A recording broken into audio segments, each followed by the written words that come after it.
Yeah, I'll react to that, sure. Hey guys, how are you? Can't hear you, but I hope it's good. I hope you.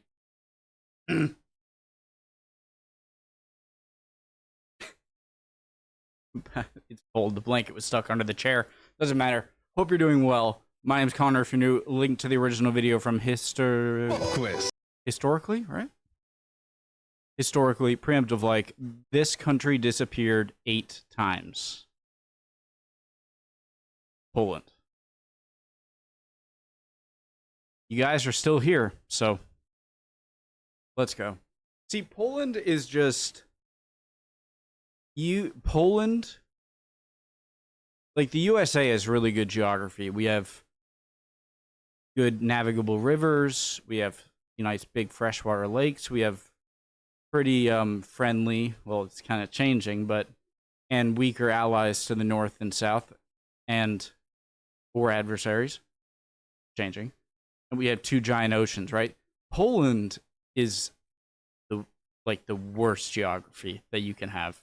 And you're still around. Like, Poland is playing on super, super, super hard mode, and they're still here.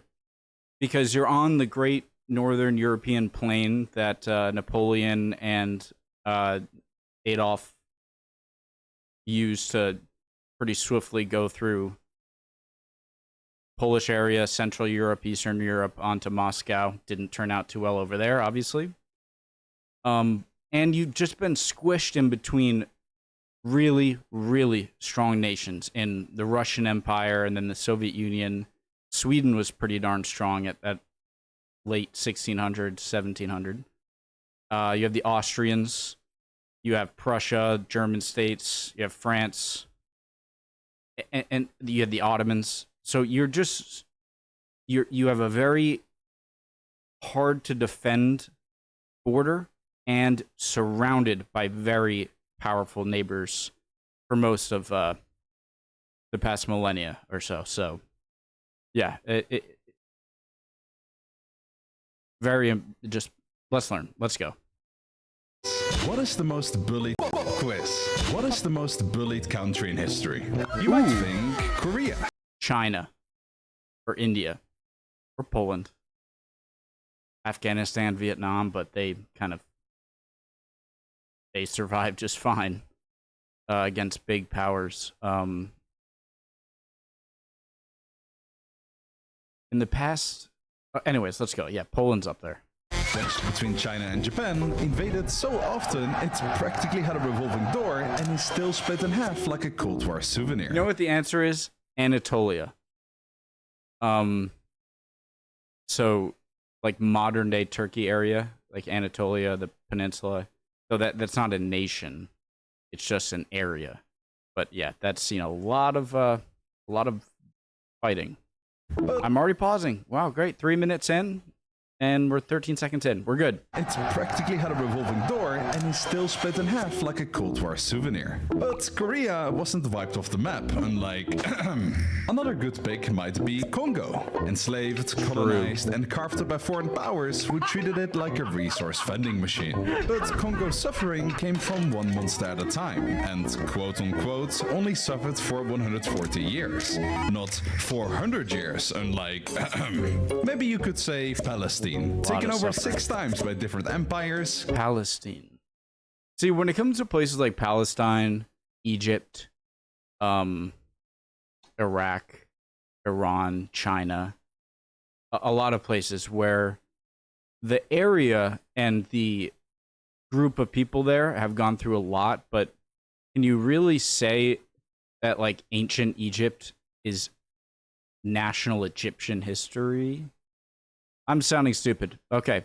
Caught in a century of conflict and still waiting for a resolution. But even in its darkest moments, it was never completely wiped off the political map. Unlike... Sorry, just got this awfully annoying thing in my throat. But I'm trying to say, no country on earth is bullied more than Poland. Yes, the country of Bobber and Mika. The country that was undone, fragmented, invaded, partitioned, zombified, erased, occupied, and controlled. This is a time teleporter, blah blah blah, goes back in time. We've done this this 2 times already. Just get in. Let's go find out why it always went wrong. Historically Facts, Part 11. Okay. Before we talk about how it kept disappearing, we should talk about how it appeared. Our first stop is 966 AD. Before the year 966, Poland was a tribal territory ruled by the Pius dynasty. They had military, economic and administrative structures, but it wasn't recognized by neighboring powers as a legitimate kingdom. Only one person can make it recognized as a proper state. Ladies and gentlemen, welcome our recurring guest, Jesus Christ. In the eyes of all the cool kids, so the Germanic, Italian and Might sound really stupid alert. Was Jesus's last name when he lived Christ? Like, or was that more of a later? Do we know his last name? Was it Christ? Nazareth? Okay, sorry. Okay. Jesus Christ. In the eyes of all the cool kids, so the Germanic, Italian and Bohemian kingdoms, you are only a real state if you are a Christian. So in 966, the ruler Mieszko got himself baptized and became the Duke of Poland. Yup, he didn't proclaim himself as a king. He was a humble lad and stayed a duke his whole life. Though the more likely reason is that the Holy Roman Empire would have eaten them alive if he set himself up as a threat. So his son, Bolesław I the Brave, became in 1025 the King of Poland, and the Kingdom of Poland was born. Became intent eating them alive if he set himself up as a threat. So his son, Bolesław I the Brave, became in 1025 the King of Poland, and the Kingdom of Poland was born and existed for exactly 6 years. Yep, the poor place only existed for 6 years, and the exact thing Mieszko predicted had happened. Let me explain how. Mieszko's son, Bolesław I, was technically the first king of Poland, but he only crowned himself king literally the same day that he died. Mieszko Bolesław. Very convenient for his son, Mieszko II, who then became king without having to actually crown himself king. Slight problem though. Brothers. If there is one thing that Polish people hate more than Russia, it is brothers. Bolesław the Brave had 3 sons, and he wasn't stupid. He knew that after his passing, his kingdom will be split between all 3, and that would certainly mean a civil war and the Polish state splitting apart. So to fix this, he kicked his 2 oldest sons out of the family to ensure his smartest and son with the most potential would inherit the entire kingdom, minimizing the risk of the entire kingdom falling apart. What the brave man forgot is that brothers have feelings, and they were pissed off. Otto was exiled and escaped to Italy, while Besprim escaped to the Holy Roman Empire. So while Mieszko II is getting cozy on the throne, thinking, ah yes, stability at last. Is that the Patrick dream from SpongeBob? Is getting cozy on the throne, thinking, ah yes, stability at last. His exiled brothers were basically doing Rocky training montages in foreign courts. Besprim shows up in the Holy Roman Empire, whispering sweet nothings into Emperor Conrad's ear, like, hey buddy, you know who's not paying? What's that pose? I gotta shut ADHD. Freaking learn. Stop. I'm talking to myself. Rocky training montages in foreign courts. Besprim shows up in the Holy Roman Empire, whispering sweet nothings into Emperor Conrad's ear, like, hey buddy, you know who's not paying you tributes like a good little vassal? My brother. Meanwhile, Otto's in Italy, probably trying to learn swordplay and democracy from the Pope. The result? Poland gets invaded. From the west, from the east, even a civil war started between the pagans and the Christians. It's like everyone got a group chat invite titled, I'm sure I could dive deep if I wanted to. But I would love to know the pagan style religions and just how they worshipped. But we just have so little documentation of it, you know? a war started between the pagans and the Christians. It's Obviously, pagan is a term for just like non... Is polytheism and paganism the same thing? like everyone got a group chat invite titled, Let's Wreck Poland. And by 1031, Mieszko II is booted from the throne. The country is in chaos, and guess who returns? Besprim. He rides back into Poland with German backing and all the sibling spite in the world. And for a brief moment, he rules. He even forcefully castrated Mieszko II because frick you, I guess? It shouldn't come as a surprise that Besprim was a horrendous leader. Guys, this is gonna be kind of gross. I'll phrase it in a Is castration like you cut off the twig and the berries, or is it just the berries? You know what I mean? Also, the brother issues, they should have gone the shark method. I was watching, I'm trying to sound smart because I watched a nature ocean documentary last night, and sharks, when they're in their mother's womb, will eat each other sometimes. Like the biggest. You know? Cancels the royal title altogether and rules as just was a horrendous leader. He cancels the royal title altogether and rules as just a duke, most likely to satisfy his German patrons. He gets assassinated within a year. No suspects, but we are guessing the killer's name can probably rhyme with Drother. Because Otto steps up, tries to claim the throne, lasts even shorter, gets murdered too. So we are 2 brothers down, 0 stable kings, and Poland is doing what it does best, bleeding in 5 directions at once.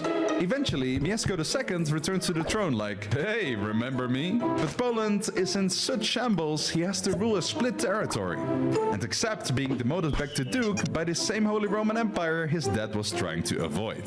The Kingdom of Poland disappeared for the first time. It does get restored a little bit later by Casimir I, also known as the Restorer. So we're back on track, baby. Hell yeah, for a whopping 80 years. By the way, pretty long. You know what won't take 80 years? This segue to our sponsor. Guys, fast forward if you want to. That's up to you, but it's their video, their sponsorship. I'm going to watch it. If you're going to watch it with me, I'd love for you to hang out. And you're interested in Surfshark and you learn about here, just make sure to use the promo codes and links. All right, from historically. Just the right thing to do. You'll get perks and they'll know, just, you know. Okay. Sir, you ever feel like the internet knows a little bit too much about you? That's because it does. Websites track your every move, advertisers build profiles on you, and some content is just straight up blocked depending on where you live. That's why I use Surfshark VPN. It encrypts your data, hides your location, and lets you browse the web safely and freely. Personally, I haven't been home for over a year now, and I literally wouldn't be able to work if it weren't for Surfshark VPN. Genuinely, for some reason in some countries I've visited, I can't even upload a picture on Discord without a VPN. Geo-restricted content is a very real thing. But don't you worry, my friend. You get 4 extra months of Surfshark for free when you go to Surfshark. There you go. Historically, or use the code historically at checkout. Yep, that's 4 free months on top of an already great deal. And if you don't like it, there is a 30-day money-back guarantee. Easy. So again, surfshark.com/historically for 4 extra months of protection, privacy, and peace of mind. Meet Boleslav III, strong ruler, great war tactician, and proud owner of one very bad idea. On his deathbed, Boleslav looks at his sons and thinks, I could give the crown to one of you, or hear me out, I could give all of you your own pieces of Poland. And that is how Poland entered its second slow motion disappearance. Because instead of a king, Poland got 4 of them. And then 8, and then 12, and then no one really know how many there were. I don't think, I can see some logic there, if I'm thinking of the logic right, is that if you give it to one, then they all might fight together and have a civil war, to which other countries might intervene, and then Poland might be just completely destroyed. And so maybe it's better to split it. This brilliant system was called the seniority system, a sort of monarchy light. The eldest son got Krakow and the prestigious title of Senior Duke, while the rest get their own duchies to play with. The catch? The younger brothers were still supposed to obey the eldest. They didn't. What followed was 200 years of dukes fighting other dukes, sons stabbing uncles, cousins suing cousins over a pond, and everyone calling themselves a rightful ruler of something. The map of Poland starts looking less like a country and more like a cracked mirror. Meanwhile, external neighbors are watching this like it's reality TV. Bohemia takes Silesia, German settlers pour into the west and build towns. Okay, well, it seems like my logic was the exact opposite. So that to this day still ends in Berg. The Holy Roman Empire keeps accidentally annexing things. And worst of all, the Teutonic Knights get invited in to help Christianize Prussia and promptly forget to leave. Dave's Poland fault. is still there, technically. But if you ask someone who's in charge, the answer would be no one. Politically, the country disappeared to a tribal time. But then, finally in the early 1300s, someone decides enough is enough. Enter Vladislav I. Plague Short is guy, coming. long name, huge patience. He spent decades fighting off rivals, holding together what scraps of Poland are left, and slowly reuniting the duchies. He's exiled more times than most people change shoes, but somehow he keeps coming back. Just like Poland, and in 1320, against all odds, he gets crowned King of Poland in Krakow. The first real king in over 200 years. Disappearance number 2, reversed. Now Poland is see, a lot of countries could collapse and go into anarchy and fighting, and I'm like, oh, they're screwed. If it happens to Poland, I'm like, well, give it a few decades, it'll be full again. finally back on its feet.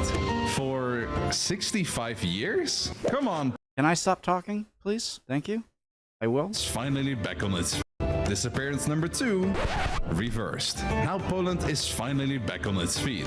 For 65 years? Come on, Poland, rookie numbers. 1385. Poland is once again facing a crisis. The king dies without an heir. So Wait. they reach out to the biggest, not yet Lithuania? Christified state in Europe, Lithuania.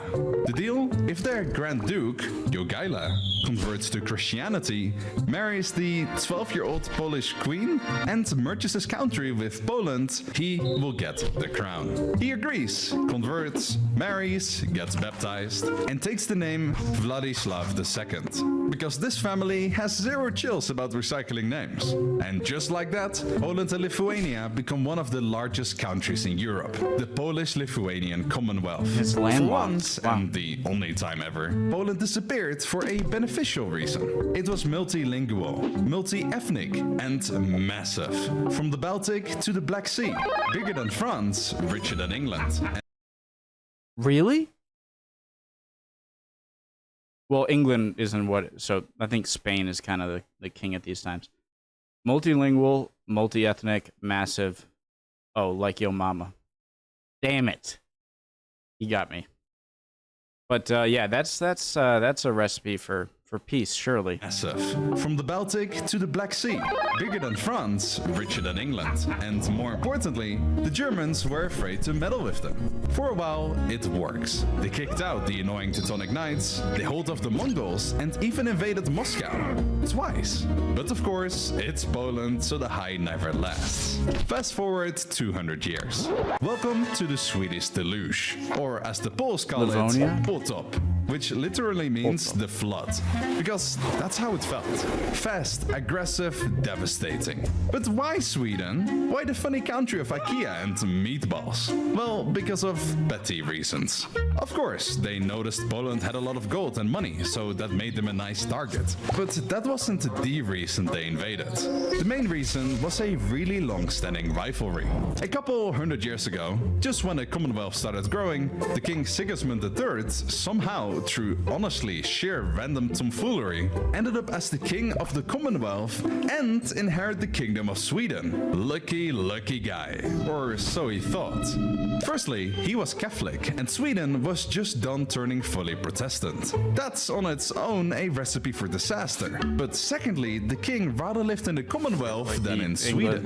The nobility in Sweden had enough of him and kicked him out as the king of Sweden and elected a different guy. But Sigismund never got over that. He kept claiming the Swedish throne even after they told him to go baptize a lake. And Sweden, 50 years later, they never forgot that Poland was housing this papist drama king with a royal grudge. So when Sweden looked at Poland in 1655, they didn't see just a neighbor, they saw unfinished business. It all happened 50 years ago, but they really needed a good reason to plunder this massive country. And plunder, they did. What happened? So Sweden's conflicts with the Russians didn't precede their conflicts with the Polish Lithuanians. I was going to guess maybe they were trying to get holdings there so they could face Russia, but I'm assuming the Russian feud with Sweden, you know, classic Peter Charles XII. Next was not to plunder this massive country. And plunder they did. What happened next was not a war. It was a 5-year natural disaster.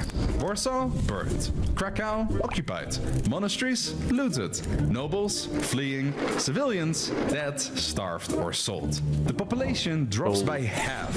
And the fourth disappearance turned Poland into a wasteland. Still on the map, but basically nothing left to fill it in with. The Commonwealth limps into the 1700s with a massive hangover. The nobles are fractured, the cities are burned, the army is broke, and the monarchy, oh boy. They invent a new political system so dysfunctional it deserves its own sitcom. The Liberum Veto. A parliamentary rule where if one noble disagrees with anything, the entire decision is cancelled. In 1764, a puppet king is elected. Stanisław August Poniatowski. Charming. I wanted to make an European Union joke, but I'm from a country that's rescinded. Puppet king is elected. Stanisław. In 1764, a puppet king is elected. Stanisław August Poniatowski. Charming, French educated, progressive, and deeply in love with Catherine the Great, the Empress of Russia. Yeah, that's right. The King of Poland was once the side piece of the woman who would eventually help destroy him. Isn't that poetry?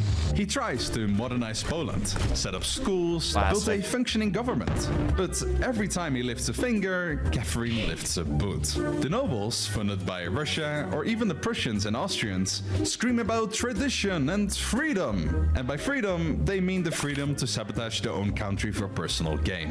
Eventually, the neighbors decide Poland's too incompetent to be left alone. In 1772, they meet up and go, so instead of fighting over Poland, why don't we just slice it like a cake? First partition. Boom, 30% of Poland is gone overnight. Poland's like, wait, what? But tries to keep going. Then in 1791, plot twist, Poland writes one of the most progressive constitutions in Europe. It guaranteed civil rights, strengthens the monarchy, reduces noble privilege, and Russia sees this and immediately starts foaming at the mouth. How dare you to get your act together without permission? So in 1793, they hit them with the second partition. More land gone. Poland's borders now look like someone sneezed mid-map.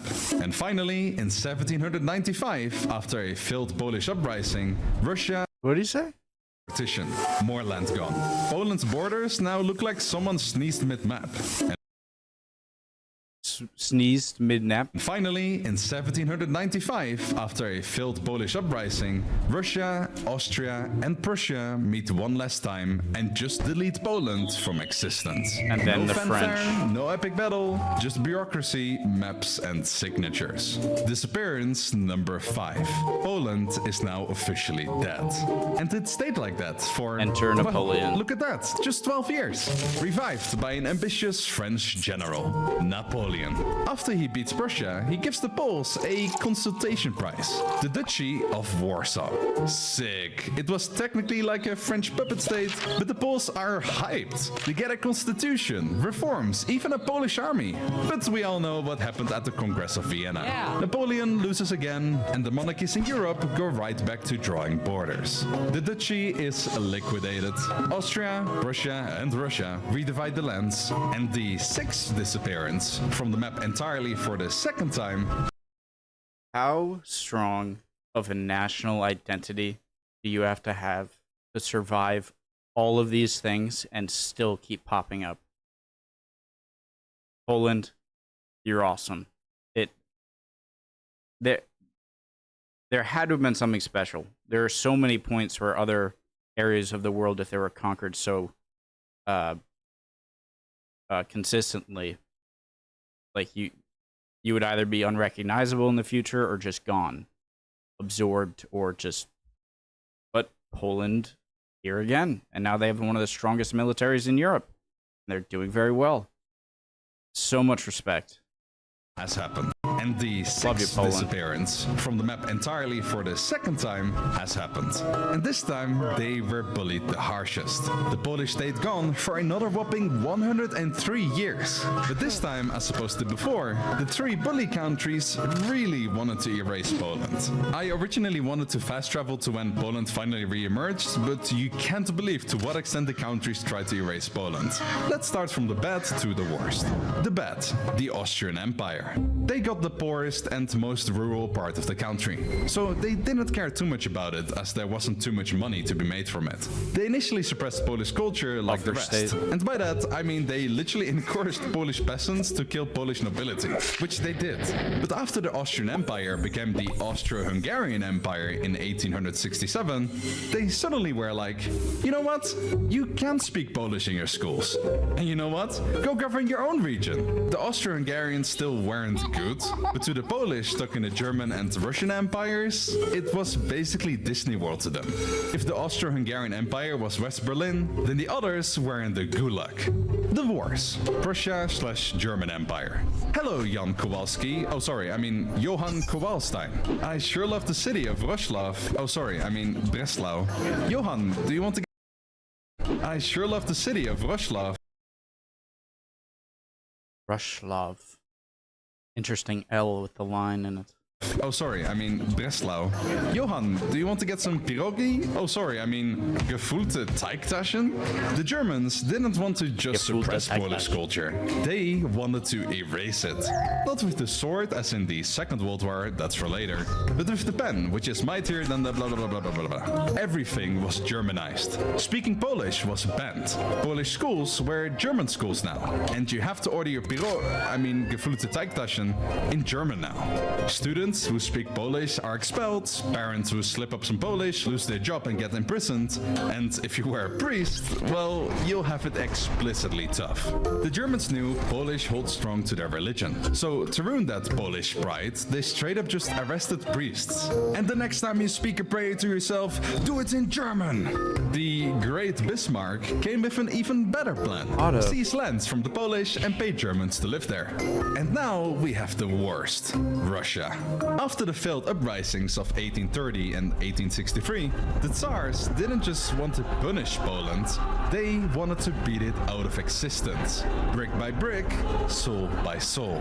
They shut down every Polish school, banned the Polish language from public life, even kindergartens were Russified. 5-year-olds beaten for saying mama instead of mama. Professors who refused to teach in Russian were fired, jailed or exiled to Siberia, where they could freeze alongside the books they used to assign. And I wasn't laughing. I realized I looked like a psycho at the baby getting slapped. It was just... We're saying mama instead of mama. Professors who refused to teach in Russian Why did I were even have to fired, clarify jailed that? or exiled to Siberia. That was so stupid. Why did I have to clarify that? Okay. Professors who refused to teach in Russian were fired, jailed or exiled to Siberia, where they could freeze alongside the books they used to assign. And the church? Good luck. Catholicism was seen as the wrong Christianity. Priests were arrested, forced to convert to Orthodoxy, or sent to die in labor camps. Like the Germans, the Russians renamed cities, renamed people, renamed rivers. Whole villages were relocated and repopulated with ethnic Russians. Not with the almighty pen, but with the bloodied sword. But through all of this, the Polish endured. Even after a total of 123 years of disappearance and suppression, the grandkids still spoke Polish, knew the history, and ate pierogi. That came in handy, because after winning the First World War, the Entente powers came up with a great idea to punish the Central powers. Add buffer countries in between them, so they can't team up easily and cause a... well, it sounds stupid, but a Second World War. So Poland was reborn! Now, to be fair, the British and French were probably stupid drunk on making the borders, because the newly reformed Poland was literally asking to get dunked on again, but they survived. There are few things in history that make me upset, like the Soviet occupation of Poland after World War II. It is infuriating. And was it Molotov-Ribbentrop Pact? Is that the right one? That all the other countries seeing Germany, I will never stop saying this and being mad at this. all the other countries seeing Germany, Anschluss, Austria, take Sudetenland from Czechoslovakia, and then they're like, okay. And then they're like, all right, if you invade Poland, we are declaring war. France and Britain are. What did Russia do? Yeah, what the Russians did was, yeah, Germany, if you try and invade Poland, we will declare war on you. No, that didn't happen. They said, let's join and let's get it. And then I can invade the Baltic states and try to invade Finland and get embarrassed. And then post-World War II, they kept Poland. And I'm not saying that the Soviet atrocities in Poland were as bad as the German atrocities. If someone knows better and knows the answer to that, please let me know in the comments. But they committed horrific war crimes in Poland. And then after the war, while starting the invasion of Poland with Germany, they got control of Poland. That is just Survived for 20 years this time. Yeah, it is sad. It is now 1939. Poland is rebuilding, it's modernizing. It's surrounded by two megalomaniacal empires with a crush on its territory. On the left, Nazi Germany, on the right, the Soviet Union, and Poland right in the middle. Like a historical chew toy. So Hitler walks into Danzig like, this is mine. Poland says no, French and Britain say, we got your back, but spoiler, they didn't. And after a rowdy September, Poland is gone again. 7th time, by the way. But this time, the brutality reaches biblical levels. Gone was the pen approach, in came the gas instead. And the Soviets came with the, just to be safe, let's put everyone on the train to Siberia approach. Goodbye 1 million Polish people. Hope you enjoyed your 20 years of having your country back. By 1945, Nazi Germany is gone. Poland is liberated. But guess who's now in charge? Stalin. The Soviets liberate Poland by doing what they do best, replacing one tyranny. Everyone knows Germany is bad in World War II. That's why I don't show the same kind of like, everyone knows Germany, what Germany did. And a lot of people know that Soviets were ruthless too. But they